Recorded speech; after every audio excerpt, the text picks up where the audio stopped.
आपको इस्लाम दे। चौथा कलमा कफारा का कलमा है, 4 का अदद है। आलमगीर कलीसिया को, आलमगीर सल्तनत को जाहिर करता है, यानी पूरी कायनात को जाहिर करता है।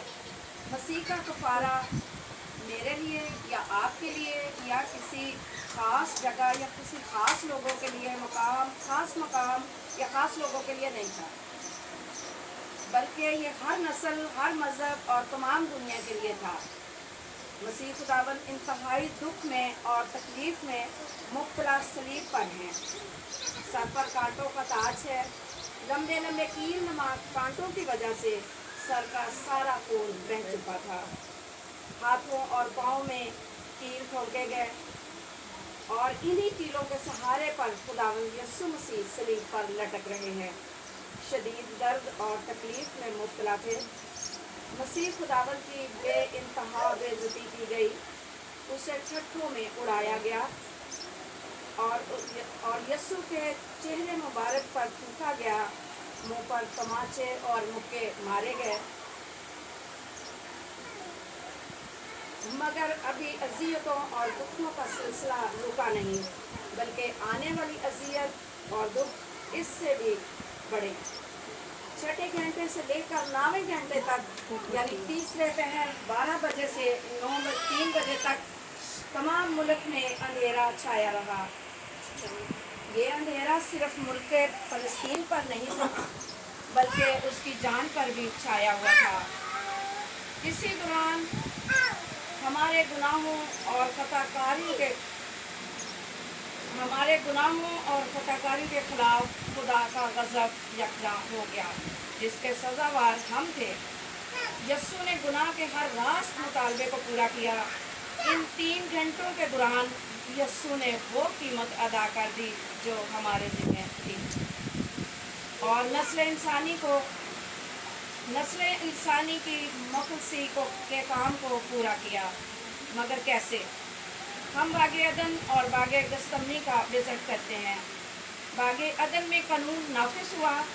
खुदा ने आदम को साफ और वाज़ेह कानून बता दिया था कि अगर तू इस दरख्त का फल खाएगा तो मर जाएगा। ये कानून था, ये हुक्म था, मगर आदम ने इस हुक्म को तोड़ दिया। इस कानून को इसी जुर्म के तहत बागे अदन से निकलना पड़ा। क्यों इंसान और खुदा की जुदाई हो गई। बागे अदन में कानून नाफिज हुआ कि गुनाह की सज़ा मौत है। बागे अदन में कानून नाफिज हुआ, मगर बागे गस्तमनी में जुर्म आयद होता है। मसीह खुदावन 2 शख्सियत के मालिक थे, कामिल इंसान और कामिल खुदा थे। बागे गस्तमनी में खुदावन यीशु मसीह बाप से दुआ करता है, ऐ बाप, ये प्याला मुझसे निकाले, मेरी नहीं बल्कि तेरी मर्जी पूरी हो। मसीह खुदावन की ज़ाते अक़दस इंतहाई पाक थी, उसमें किसी किस्म का कोई गुनाह न था। सवाल ये पैदा होता है कि क्या मसीह की पाकीज़गी हमें बचा सकती है? हरगिज़ नहीं। मसीह की सिर्फ पाकीज़गी हमें बचा नहीं सकती जब तक हमारे तमाम गुनाह उस पर डाल ना दिए जाते।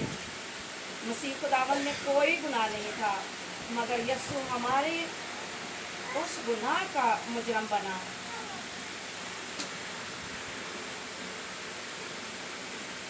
सलीब पर यीशु ने बड़ी आवाज़ से चलाकर कहा, एली एली लमा शबक्तनी, यानी ऐ मेरे खुदा तूने मुझे क्यों छोड़ दिया।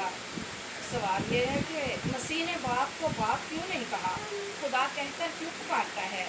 बात साफ और वाज़ेह है, अदालत शुरू है। मसीह खुदावन को सज़ाए मौत सुना दी गई है और अदालत का असूल ये है कि किसी रिश्ते को नहीं मानती। ये जज्बात और एहसासात से बालातर है। यही अदालत का अदल और कानून है। बाप जज है, बेटा मुजरम है। इस अदालत में बाप जज है और बेटा मुजरम है। किसी जज को ये हक नहीं कि वो बेटे के साथ किसी किस्म की रियायत करे या किसी अदल की किसी को नाइंसाफ़ी हो। इसी तरह बेटा भी जज को बाप कहकर नहीं मुखातब कर सकता। इसलिए कि ये अदालत के असूल और कानून के खिलाफ है। खुदा जज भी है और बाप भी है। बाप ने सजाए मौत का हुक्म तो दे दिया, मगर उसने बेटे का साथ नहीं छोड़ा। मत्ती 28:19 में इरशाद आज़म है, जो ईमान लाए उसे बाप, बेटे और रूहुल कुद्दस से बपतिस्मा दो। इस आयत से बखूबी पता चलता है कि बाप, बेटा और रूहुल कुद्दस तीनों एक हैं। हाँ, वक्ती तौर पर खुदा ने अपनी नज़रें फेर ली, क्योंकि खुदा बदी को देख नहीं सकता। बतौर बाप दूसरा नज़रिया ये है कि कोई भी बाप अपने बेटे को तकलीफ़ में, दुख में या अजियत में देख नहीं सकता। ये बाप की मोहब्बत का तकाजा है। इसलिए बाप ने अपनी नज़रें कुछ वक्त के लिए ज़मीन पर से हटा ली और ज़मीन पर अंधेरा ही अंधेरा हो गया। तो यसू चला उठा, ऐ मेरे खुदा तूने मुझे क्यों छोड़ा। इसका जवाब ज़बूर 32:3 में मिलता है। लेकिन तो कदूस है, तू इसराइल की हमदोसना पर नशीन है। क्योंकि खुदा कदूस है, खुदा इस बात को नज़रअंदाज नहीं कर सकता था, बल्कि ज़रूर था कि गुनाह की सज़ा दे, मगर यीशु ने कोई गुनाह नहीं किया था। उसने हमारे गुनाहों को अपने ऊपर ले लिया, और जब खुदा बाप ने बतौर मुंसिफ उस पर निगाह की और हमारे गुनाहों को उस बेगुनाह हिफ्ज़ी पर देखा, तो अपने अजीज़ बेटे से किनारा कशी कर ली। और यही जुदाई थी जिसने यीशु के दिल को चीर कर रख दिया। यीशु ने फिर बड़ी आवाज़ से चलाकर जान दे दी। बड़ी आवाज़ से चलाने से जाहिर होता है कि यीशु कमज़ोरी में नहीं बल्कि कुव्वत में मरा। यह हकीकत है कि उसने जान तो दे दी। यीशु की मौत दूसरों से मुनफरिद थी।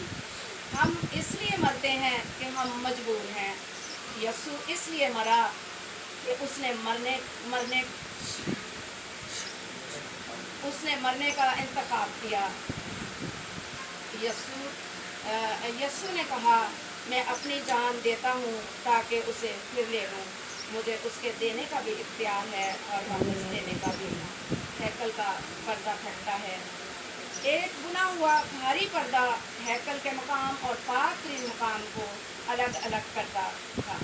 जिस वक्त यीशु ने जान दे दी, किसी अनदेखे हाथ ने उसे ऊपर से नीचे तक फाड़ दिया। इब्रानियों की किताब में से हमें मालूम होता है कि यह पर्दा यीशु के बदन की अलामत था। इसका फटना यह तस्वीर पेश करता है कि उसने मौत के वसीला से अपना बदन तोड़ने को दे दिया। यीशु के खून के सबब से उस नई राह और पाक मकाम में दाखिल होने की दलेरी मिलती है।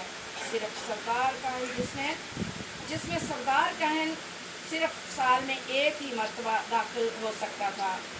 इब्रानियों 10:19 और 20 के मुताबिक अब छोटे से छोटा ईमानदार भी दुआ और हमदोसना के साथ खुदा की हुजूरी में दाखिल हो सकता है।